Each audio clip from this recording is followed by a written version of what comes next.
Hey, salut à tous, c'est Yvan de la chaîne Malfittoir d'Yvan. Je sais, ça fait super longtemps qu'on ne s'est pas retrouvé sur cette chaîne et c'est un énorme plaisir pour moi de pouvoir discuter avec vous à nouveau. Je suis désolé, il y aura sûrement un petit peu de bruit de fond, mais c'est tout simplement pour éviter d'avoir trop d'écho. Cette pièce n'est pas vraiment adaptée à l'enregistrement de vidéos. Bref, comme vous le savez actuellement, on est tous en confinement par rapport au coronavirus. Et pour beaucoup d'entre nous, la galère, ça a été de trouver comment s'entraîner sans salle, sans charge libre, etc. Alors je sais que certains d'entre vous ont sûrement acheté du petit matériel, donc des haltères, des barres, un banc, etc. Certains en avaient déjà d'ailleurs chez eux. Et donc pour tous ces gens-là, c'est assez facile de trouver comment s'entraîner. Pour d'autres, vous allez être obligé de vous entraîner au poids de corps et moi j'ai trouvé une autre solution, ça a été tout simplement d'investir dans 2 sets d'élastiques de tension différentes et je voulais vous présenter un petit peu comment je compte m'entraîner avec ces élastiques là. Donc ça sera un petit peu l'objectif de cette vidéo, vous montrer mes entraînements avec élastiques, histoire que vous ayez quelques idées d'exercices à réaliser. À propos de l'entraînement aux élastiques, c'est un petit peu particulier dans le sens où en fait on va avoir moins de tension mécanique tout simplement qu'avec des charges libres ou avec de bonnes machines. Donc contrairement à ce type d'entraînement là, on va entre guillemets avoir beaucoup plus de tension métabolique dans notre entraînement, ce qui va faire en fait qu'on va pouvoir s'entraîner plus fréquemment. C'est aussi entre guillemets une obligation parce que sinon on n'entraînera pas suffisamment de stress sur nos muscles pour qu'ils puissent se développer si possible ou du moins se maintenir. Donc moi j'ai opté en fait pour un entraînement half body, c'est-à-dire j'ai divisé mon entraînement en 2 parties avec un premier entraînement qui va concerner les pectoraux, les bras et les épaules et un second entraînement plus axé sur le bas du corps et le dos. Pour ce qui est des abdos, je l'ai fait en dehors de ces séries là sur 2 séances dédiées. Donc globalement je m'entraîne tous les jours en alternant ma séance A et ma séance B. Aujourd'hui je vais vous présenter ma séance A. 2 petites choses à dire à ce propos. Déjà par rapport au confinement, c'est la règle et je vous invite tous à rester chez vous et à croiser le moins de gens possible. Je suis dans le milieu de la santé, je suis actuellement étudiant, donc c'est quelque chose qui me touche énormément et je peux vous assurer que c'est une nécessité. Donc moi je ne m'entraînerai pas chez moi pour vous montrer ces séries, je m'entraînerai sur un petit carré d'herbe en fait qui est sur un terrain privé de ma résidence. Donc ce qu'il faut voir en fait c'est que quand je vais à ce terrain là, c'est comme si je sortais mes poubelles, je ne croise personne, je ne vais pas dans la rue et en plus sur ce terrain il se trouve qu'il n'y a jamais personne. Donc voilà, je mets en danger personne et je ne me mets pas en danger non plus. Donc vraiment le confinement c'est la règle. Pour ce qui est de l'entraînement au niveau des élastiques, comme je vous ai dit, il va falloir augmenter la fréquence des entraînements, mais il va falloir aussi augmenter le volume, c'est-à-dire réaliser beaucoup plus de séries et de répétitions, et aussi diminuer les temps de repos. C'est assez important, de toute façon vous vous en rendrez compte en vous entraînant de cette façon-là. On récupère très vite d'une série et donc on va pouvoir très vite enchaîner. Donc essayez d'avoir des temps de repos relativement courts. Voilà, c'est à peu près tout ce que j'avais à vous dire ici. Maintenant, on passe directement à l'entraînement. Je vais vous présenter un petit peu mes exercices. Bon, comme je vous l'avais dit, on se retrouve dehors avec tout cet espace à disposition, donc de l'herbe et des barrières. Vous allez le voir, les barrières en fait vont me permettre de mettre l'élastique au niveau où je le souhaite, donc ça c'est un super point. Tout le monde n'en dispose pas, mais ce qu'il faut savoir c'est que tous les exercices que je vais vous présenter là en fait vous pourrez très bien les faire chez vous, notamment en accrochant les élastiques dans les portes. C'est possible, je sais qu'il y en a qui les mettent au niveau des gonds des portes et il y a toujours moyen de les bloquer quelque part. Bon, et pour ceux qui ne sauraient pas comment accrocher les élastiques, dans les kits que je vais vous présenter, ils ont tout prévu, il y a justement un système d'accroche, je vais vous montrer ça tout de suite. Donc voilà un de ces kits achetés sur Amazon. Donc dedans en fait on va trouver des élastiques de plusieurs tailles, je vais l'ouvrir et je vais vous sortir un petit peu tout ça. Donc parmi les élastiques disponibles on va avoir d'abord la plus petite taille, donc XS ou globalement 3 kg, des élastiques rouges à la taille au-dessus, des noirs la taille encore au-dessus, donc là globalement je considère ça comme les rouges comme des 7 kg, les noirs comme des 15 kg, des violets avec une résistance qui commence aux alentours de 20 kg et des verts les plus gros avec une résistance qui commence aux alentours de 25 kg. Et ce qu'il faut voir en fait c'est que tous ces élastiques là en fait on va pouvoir les ajouter un à un. C'est comme des charges libres en fait, les élastiques on peut les additionner en poussant ou en tirant dessus sur plusieurs à la fois et comme ça on va pouvoir augmenter encore plus la gamme de charges dont on dispose. Donc en plus de ça dans ces kits on trouve comme je vous le disais le système d'attache pour le mettre dans les portes. Donc en gros on passe ce boudin de l'autre côté de la porte et comme il est en mousse il ne va rien abîmer et donc il va permettre d'accrocher l'élastique sous la porte ou sur les côtés, sur en haut, bref encore une fois le régler à la hauteur qu'on désire. En plus de ça dans ces kits ils ont mis des systèmes de poignées, donc ça par contre c'est super pratique.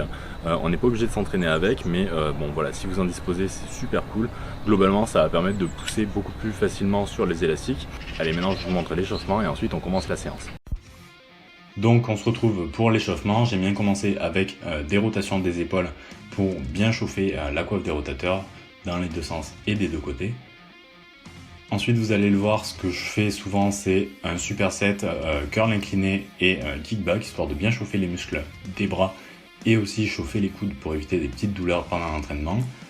Ensuite, j'étire la cage et les pectoraux pour qu'ils soient bien prêts à commencer la séance. Et j'aime bien finir aussi en chauffant un petit peu les trapèzes moyens qui seront pas mal recrutés.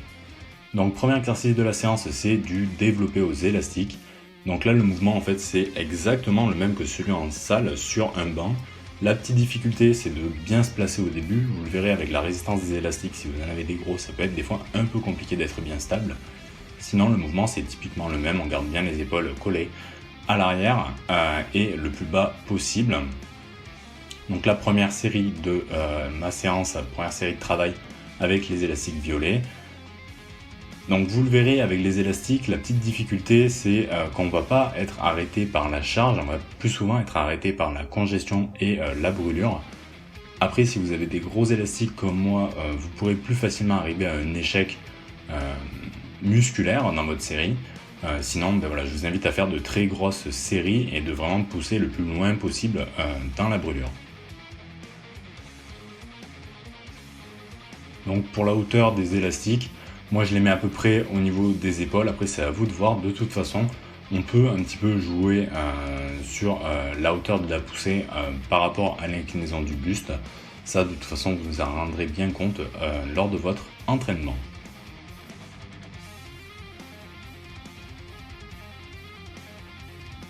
Donc second exercice de cette séance, second exercice pour les pectoraux. Donc là je vais réaliser du développé incliné. Donc pour ça, il suffit tout simplement d'accrocher les élastiques en bas pour avoir une poussée des bras sur les pectoraux qui va plutôt s'orienter vers le haut. Alors c'est un petit peu de technique au début dans le sens où on va avoir tendance à pas mal recruter le haut des épaules. Après vous me direz, c'est comme pour un développé incliné traditionnel. Pour y arriver, pour arriver à recruter la portion claviculaire de vos pectoraux, je vous invite à garder les épaules vraiment serrées en arrière et le plus bas possible, et après ça devrait bien fonctionner. Donc je vous ai fait justement une série où je me suis mis le torse nu. Alors c'est pas pour vous montrer mon physique, c'est surtout pour vous montrer l'orientation en fait des bras dans l'espace qui correspond bien justement à l'orientation des fibres, plutôt des cellules du haut des pectoraux. C'est ça qui est vraiment important pour réussir à les recruter. Et j'essaye de garder les épaules le plus bas possible. Et comme vous le voyez, j'arrive à petit congestionner mon haut de pectoraux. Troisième exercice de cette séance, donc, c'est de l'écarter aux élastiques pour les pectoraux. Alors moi j'aime bien réaliser une variante où je vais accrocher les élastiques un peu haut pour rapprocher les mains plus bas sur les pectoraux. Le but étant ici de recruter un petit peu plus la portion basse des pectoraux.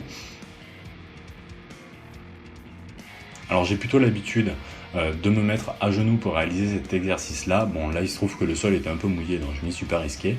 Mais de toute façon en jouant sur l'inclinaison du buste on arrive plus ou moins à ce qu'on veut. Comme vous le voyez au fur et à mesure de la série, les coudes se plient pas mal. C'est bien à cause justement de l'échec musculaire qui arrive petit à petit. On a tendance à vouloir recruter les biceps. Faites quand même attention à pas trop aller chercher derrière. Le risque de tendinite à mon avis n'est pas négatif même si ce sont des élastiques. Donc il faut faire attention. Bon, faites pas attention au taux de masse grasse. J'ai pu un peu moins m'entraîner cette année. Donc j'ai pas mon physique le plus optimal. En attendant, on voit que la congestion est bien localisée sur le bas des pectoraux et c'est tout ce qu'il faut pousser dans le sens des fibres du bas des pectoraux si vous voulez faire cette variante-là. Donc on commence la partie pour les bras de cette séance. Donc ce que je vais réaliser, c'est un superset de curl incliné aux élastiques avec du barre au front. Donc pour le curl incliné, je vous invite à ne pas reproduire exactement ce que je fais, mais plutôt à attacher les élastiques un peu plus bas. Le risque ici est, en ayant les élastiques trop hauts, d'induire trop de tension sur l'épaule. Bon, vous savez que les biceps font partie de l'épaule, et malheureusement le risque de blessure à ce niveau-là est un peu élevé. Donc surtout ne faites pas comme ça, mettez les élastiques un peu plus bas, et vous aurez moins de risque de blessure à ce niveau-là. Second exercice du coup, le bar au front. Donc c'est un bar au front traditionnel, comme vous pouvez le réaliser à la poulie. Donc vous voyez mes mains qui tremblent un peu, donc ça c'est dû aux élastiques. Je pense que petit à petit ça va se corriger en prenant l'habitude de ce type de travail avec les mains un peu en position instable. Donc cet exercice est pas mal parce qu'il permet d'avoir les coudes devant le corps, ce qui permet en fait de recruter préférentiellement la longue portion des triceps. Et vous verrez que dans la suite de la série, justement, je réaliserai un exercice avec les coudes le long du corps, ce qui va me permettre de plus recruter les vastes des triceps. Justement pour les biceps, pour le curl incliné, l'intérêt d'avoir le coude en arrière du corps va justement permettre de moins recruter le brachial antérieur, le second muscle qui permet de fléchir le coude avec le biceps et le brachioradial. Donc en faisant ceci, on utilise préférentiellement le biceps qui permet de mettre une bonne tension dessus. Et vous verrez aussi que dans la suite de ma séance, je réaliserai un exercice avec les coudes en avant du corps, ce qui me permettra justement de plus recruter le brachial antérieur.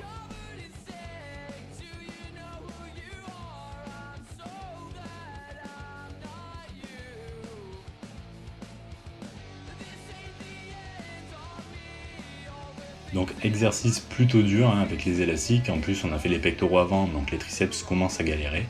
Si vous voulez, vous pouvez utiliser une tension un peu moins importante, je vous invite d'ailleurs à le faire.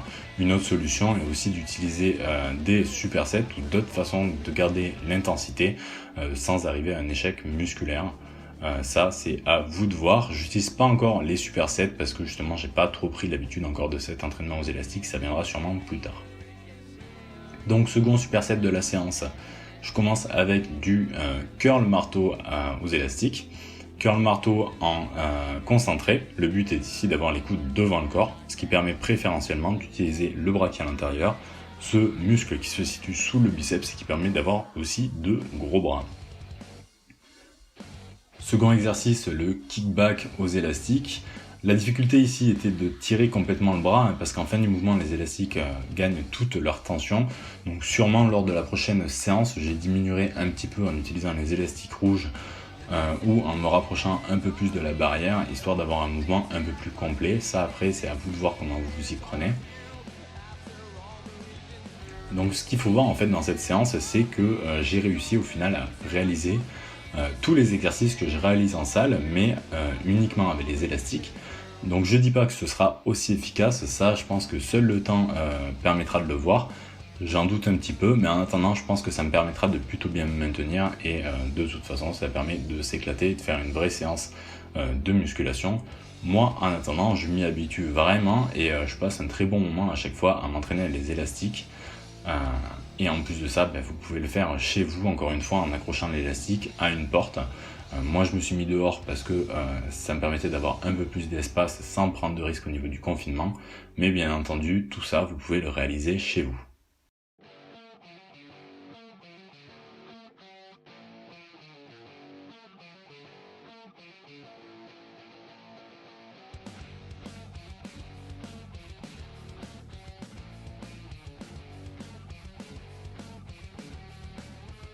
Donc voilà pour les bras, je réalise 2 supersets et maintenant j'enchaîne avec les épaules et je vais commencer avec du développé militaire. Donc les épaules chez moi c'est plutôt un point fort, donc c'est pour ça que je les mets en fin de séance.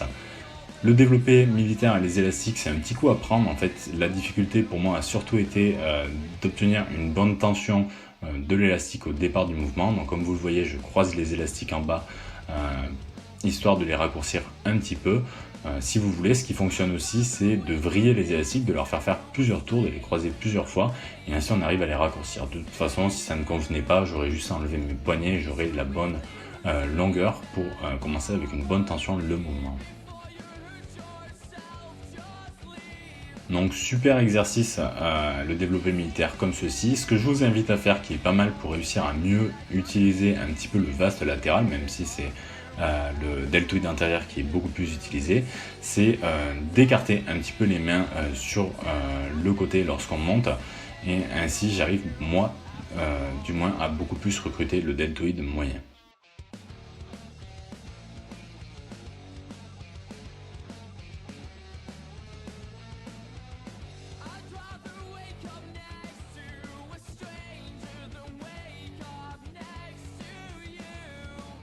Et enfin, dernier exercice de la séance, donc je vais réaliser des élévations latérales avec les élastiques. Donc ça, vraiment super exercice.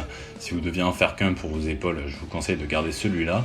La petite difficulté, un petit peu comme aux haltères, c'est de ne pas recruter les trapèzes. Donc pour ça, il ne faut pas hausser les épaules. C'est un peu plus complexe à faire qu'avec les haltères à mon sens. Petit tips pour y arriver, je vous invite à, lorsque vous êtes en haut du mouvement, du moins quand vous êtes sur la montée, essayez d'écarter les mains le plus possible, faire comme si vous aviez un mur de chaque côté et que vous vouliez pousser contre ces murs.